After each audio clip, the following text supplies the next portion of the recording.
नमस्कार, मेरा नाम है विशाल और आप देख रहे हैं थिंक 360। आज हमारे साथ जो शख्स मौजूद है किसी परिचय का मोहताज नहीं, लेकिन फॉर्मेलिटी करना ज़रूरी। हमारे साथ मौजूद है MS बिट्टा साहब, महेंद्र सिंह बिट्टा। आइए उनसे जानते हैं किस पर्पज़ से यहाँ आए थे और क्या थी बातचीत।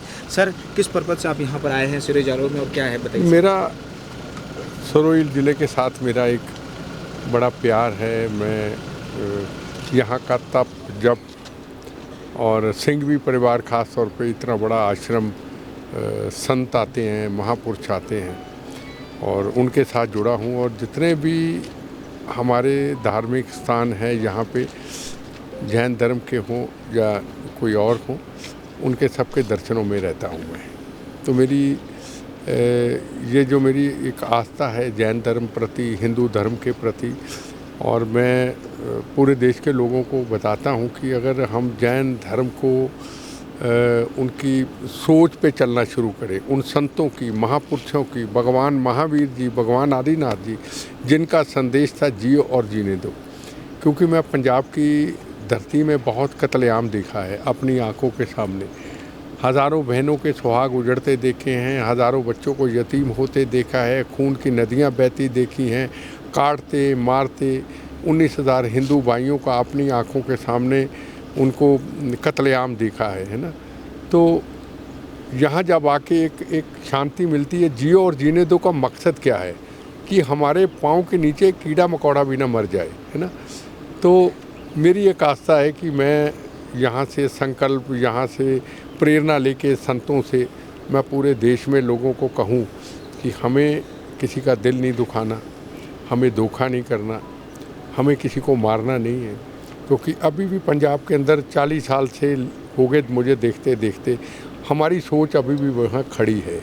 और यहाँ आके पालिटाना आके जैन धर्म के चरणों में जुड़ के मेरे अंदर एक विचार आया, जब मेरा आखिरी वक्त कभी आए, देखो एक दिन तो इंसान ने जाना है, जब भी मेरा आखिरी वक्त आए तो मुझे पालिटाना में लेके जाया जाए, ताकि आने वाले वक्त के अंदर वहाँ के अंदर जब भी मेरा संस्कार हो तो आसपास में ये ज़रूर लिखा हो, जियो और जीने दो उन लोगों के लिए जिन लोगों ने कत्लेआम किया है और जो लोग अभी भी खून के लोगों के प्यासे हैं।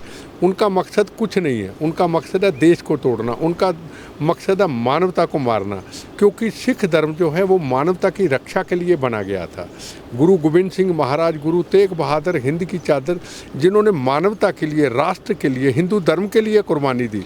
और आज हमारे में से कुछ उलट लोग चल के कनाडा के अंदर, अमेरिका के अंदर, जर्मनी के अंदर हमारे मंदिरों पे हमला करते हैं, भारत माँ के ख़िलाफ़ नारे लगाते हैं, हमारे हिंदू धर्म के मंदिरों का नुकसान पहुंचाते हैं और खालिस्तान की बात करते हैं, देश को तोड़ने की बात करते हैं।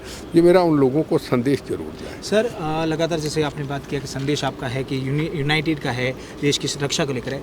आफ्टर 2014 और 2019 के बाद आप भारत में किस तरीके से देखते हैं कि सुरक्षा को लेकर कितना मजबूत स्थिति में हुआ है भारत? सर देखो, एक बात तो स्पष्ट है, हमने कभी नहीं सोचा था कि जीते जी भगवान के चरणों में हैं हम, कि जीते जी 370 धारा हटेगी। हमने कभी नहीं सोचा था। हम रोज़ हज़ारों जवानों को इस राजस्थान की धरती में हिंदू, मुसलमान, सिख, ईसाइयों के खून के तिरंगे झंडे में लिपटी हुई बॉडी आती थी, जवानों पे पत्थर फेंके जाते थे, जवानों को शरीर को काट दिया जाता था, पर हम जवाब नहीं दे पाते थे। पर जो एक पॉलिसी बनी पिछले कुछ सालों से, गोली का जवाब गोली, हम नहीं कहते मानवता को मारो, पर हमारे राष्ट्र की तरफ को उल्टा देखेगा तो उसका जवाब देंगे। 370 धारा हटी, अमन शांति आया। आज कोई किसी जवान की शहादत नहीं, आज हर घर में तिरंगा झंडा है। और आपने देखा होगा कि धर्म भी खतरे में था।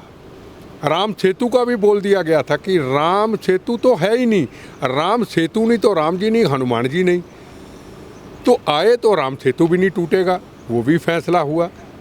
धर्म राम जी छोटी सी बात नहीं है। राम जन्मभूमि का निर्माण, 500 साल का इतिहास, खूनी इतिहास। राम लला जी मिट्टी गट्टे में अपमानित होते रहे और हम पॉलिटिशियन तमाशा देखते रहे। और राम लला का भी निर्माण हुआ, ना दंगे हुए, ना फसाद हुए, ना गोली चली। जय श्री राम।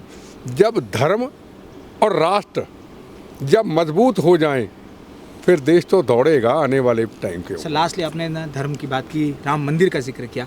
लग रहा है 24 में राम मंदिर एक इम्पॉर्टेंट मुद्दा होगा चुनाव में। सर नहीं, देखो एक बात सुनो, चुनाव मेरा मुद्दा नहीं, मैं पॉलिटिशियन नहीं हूँ।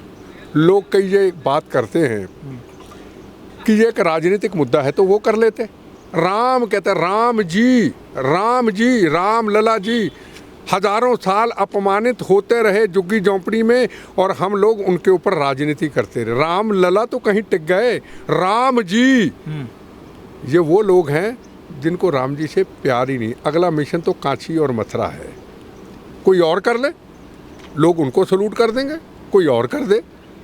जब किसी ने किया ही नहीं, किसी ने कर ही दिया, तो मुद्दा ना मुद्दा क्या, इलेक्शन किस लिए लड़ा जाता है?